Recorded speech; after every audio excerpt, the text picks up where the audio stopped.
I'm in Charleston City Marina, Charleston, South Carolina, and want to report on this floating dock. You can see it moving a little bit, and you can see all of the oysters that are on that piling holding both the right-hand dock and the left-hand dock in position. Over here you can see our power pedestal, and that big cable is 250 volts, 50 amps of electricity. And the fear I have is that turn is a little too close to those oysters. Even though you can see down in there that square rubber piece is rubbing up and down against that piling, that's what rubbed that path up and down through the oysters.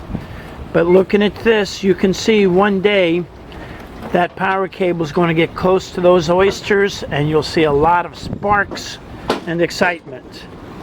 So when you have 250 volts arcing on a steel piling, it's something to see, something to write home about. And that's what I warn you about, is take care when you're putting your power cables out on the docks.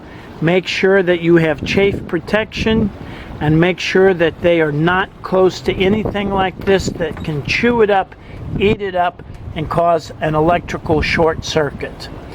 If you have anything about questions about cruising, you know who to call. Ask Captain Chris.